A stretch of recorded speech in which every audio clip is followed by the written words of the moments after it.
In today's video, I'm going to teach you how to export your Lovable project and deploy it to Netlify with a custom domain. We're going to walk through the full process in a simple, practical way, starting from your project in Lovable and ending with your live website connected to your own domain. If you're new to deployment, don't worry. This workflow is very beginner friendly. And once you do it once, it becomes much easier to repeat for future projects. First, open your project in Lovable and export your code, or use the option to export and push the project directly to a GitHub repository.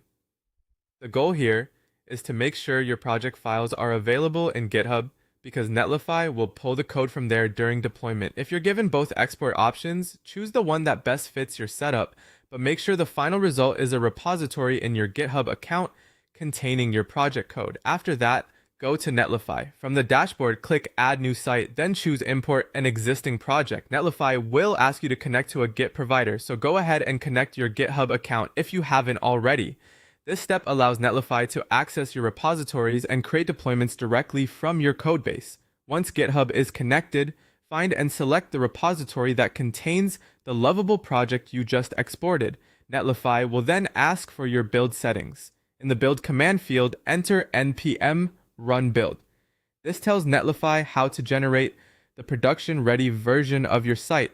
For the build directory, enter dist. That tells Netlify where to find the finished files after the build process is complete. After confirming those settings, click deploy.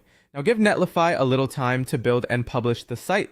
If everything is set correctly, your project will go live on a temporary Netlify URL first. That's a good moment to quickly check that the site loads properly before connecting your own domain. When the deployment is complete, open your site settings and go to Site Configuration, then Domain Management. Click Add Custom Domain and enter the domain name you want to use. This tells Netlify which domain should point to your deployed site. The final step is to update your domain registrar's DNS records so the domain connects correctly to Netlify. The exact records you need may vary depending on your registrar, so carefully follow the DNS instructions Netlify provides. DNS changes can take some time to fully propagate, so if the domain doesn't work immediately, give it a little while and check again. Once the DNS finishes updating, your Lovable project should be live on your custom domain through Netlify